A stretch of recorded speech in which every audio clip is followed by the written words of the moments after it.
Olá, seja bem-vindo, seja bem-vinda ao capítulo de fechamento da nossa primeira temporada de Confissões Ayahuasqueiras. Eu sou Érica Fernandes Pinto e nessa altura do campeonato você já me conhece assim um bocadinho. Quem se juntou nessa jornada da nossa primeira temporada teve a oportunidade de conhecer um pouco da diversidade de plantas de poder, de plantas sagradas que existem pelo mundo, o seu papel na história e na evolução da humanidade. Vimos como elas foram descobertas pelos europeus colonizadores e como que elas passaram a ser conhecidas pelas ciências, primeiro como vilãs e depois como aliadas. Vimos o que a ayahuasca é, o que ela não é, do ponto de vista químico e farmacológico. Embarcamos numa canoa que nos levou a um passeio pela floresta amazônica, pelos aspectos antropológicos e culturais dessa bebida entre os povos originários que fazem uso ancestral dela. Eu compartilhei relatos das minhas primeiras experiências lá no Alto Rio Juruá, no Acre, e seguimos o caminho da ayahuasca, da floresta para as cidades, com a história das tradições religiosas pioneiras a utilizar essa bebida como sacramento e dos seus fundadores. Nossa canoa saiu da Amazônia para mostrar como que a ayahuasca chegou nas grandes cidades do Sudeste e do Centro-Oeste, causando aí um certo frisson e muitas controvérsias na nossa sociedade. Nós vimos como foi o processo de pesquisa, de estudo e de negociações políticas que levaram à regulamentação do uso religioso da ayahuasca no Brasil. E o que a nossa legislação permite ou não permite sobre esse assunto. Depois essa canoa cresceu, ganhou velocidade, acompanhando a expansão e a diversificação do uso da ayahuasca com as dissidências das religiões pioneiras e o surgimento nas cidades dos movimentos neo-ayahuasqueiros e do neo-xamanismo. Nós navegamos em meio a essa diversidade de linhas que existem na atualidade em todas as regiões do Brasil, em vários países, comentando sobre a variação entre elas e dando algumas dicas para quem quer encontrar a sua tribo para consagrar. Nós vimos também as principais motivações que levam as pessoas a tomar ayahuasca e as principais razões que levam outras a não querer tomar. E, enfim, aportamos na experiência do ritual. Detalhamos as preparações necessárias para uma consagração, desde a tomada da decisão pessoal, a escolha de um bom local para isso, as contraindicações e riscos, as recomendações pré-cerimônia, tanto para os participantes como para as casas que vão recebê-los. Contei como funciona a experiência do ritual, os ritos de abertura com toda a sua variedade, o servimento da ayahuasca, as diferentes graduações dessa bebida, os efeitos esperados, os que não são tão esperados assim, mas que normalmente acontecem, o que pode acontecer durante um ritual e o que não deve acontecer dentro de um ritual, alertando para alguns perigos do meio ayahuasqueiro e algumas armadilhas do mundo espiritual. E fechamos com algumas dicas pós-ritual para integrar a experiência e fazer valer o resultado mais importante desse mergulho, que é a aplicação na vida cotidiana daquilo que recebemos. Ufa! Foi uma longa viagem, não é mesmo? Se você chegou até aqui, navegando junto comigo nessa canoa que fluiu por tantos rios e mares, eu vou adorar saber como esse material lhe foi útil. Por favor, fique à vontade para entrar em contato comigo. Seja você uma pessoa ainda sem experiência com a ayahuasca ou alguém que já navega nesse universo há tempos, eu espero que esse conteúdo tenha lhe agregado informações e ampliado as suas percepções. E agradeço imensamente por você ter compartilhado essa jornada comigo.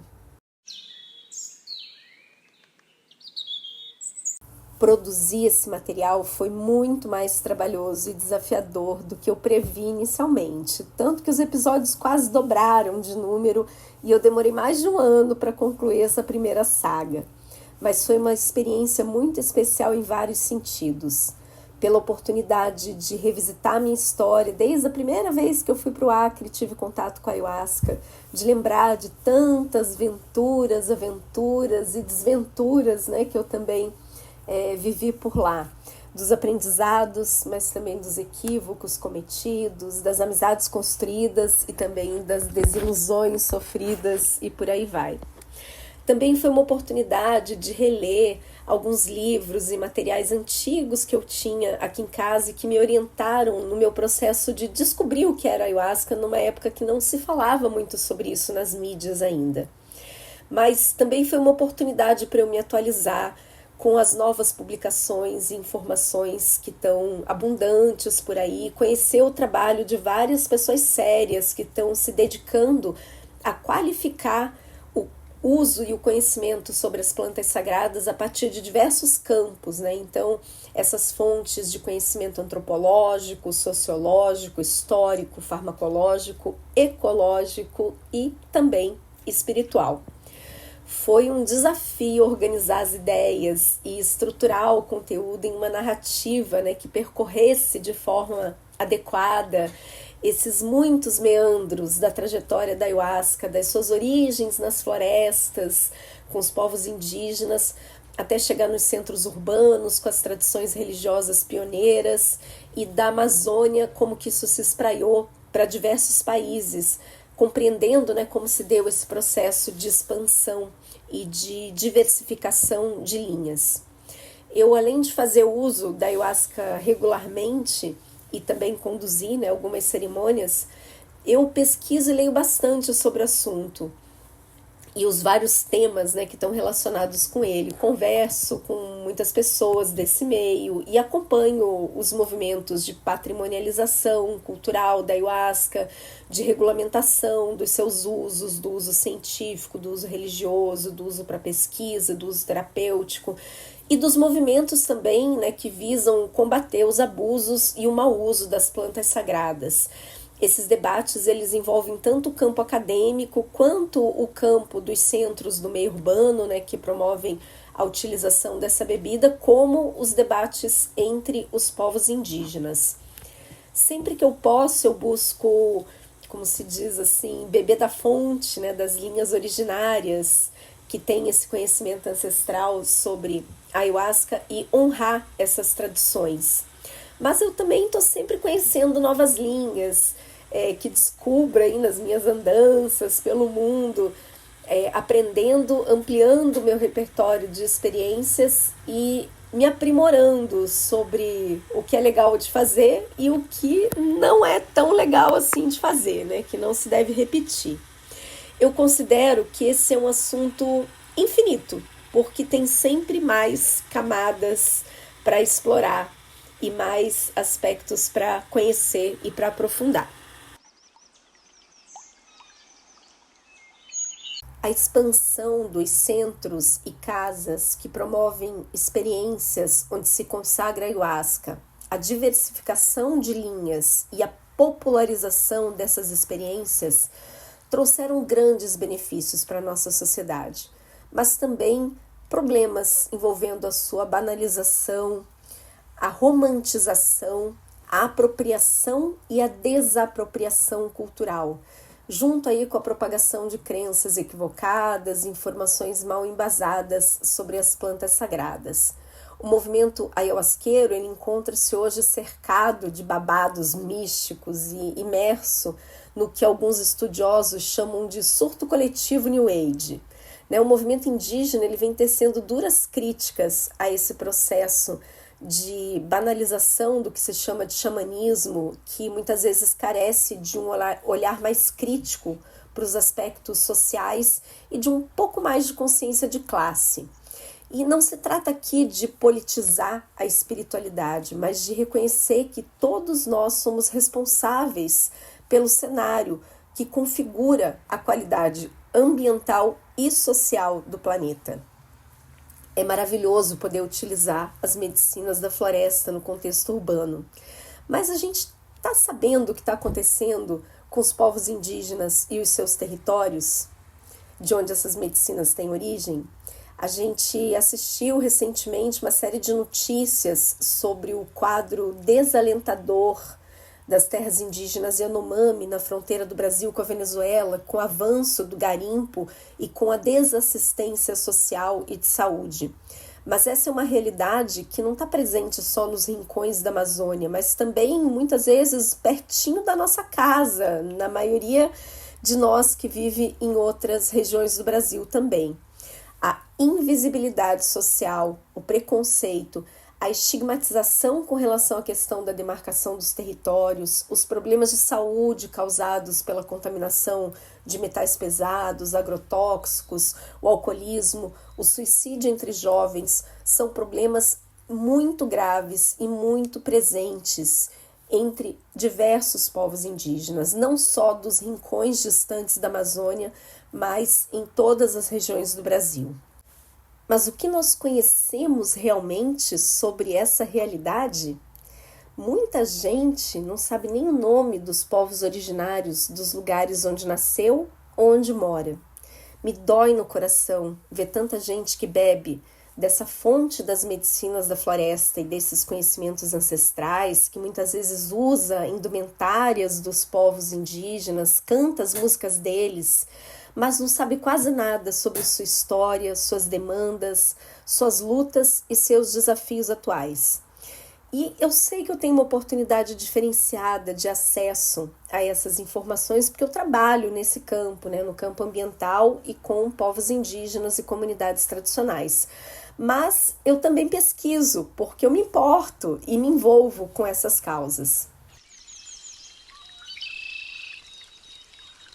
Eu reconheço que essa medicina sagrada, que é a ayahuasca, que tem o poder de nos mostrar os segredos do universo e de nos conectar com as nossas raízes, é parte de um legado ancestral, mas ela também é parte de uma cultura que está viva, de culturas que estão vivas. Então, eu considero que é preciso conhecer a ayahuasca para além das cerimônias. De onde ela vem, o que ela é, do que ela é feita, por quem, como, quando, onde, o que ela representa para esses povos e quais as problemáticas que estão envolvidas ali, relacionadas com o seu uso, com a sua produção. E eu espero que esse material, que foi preparado com muito carinho e dedicação, tenha lhe levado a refletir sobre a responsabilidade no autoconhecimento, essa importância da desalienação do movimento ayahuasqueiro e do real envolvimento com a luta dos povos indígenas e das lutas pela conservação da natureza.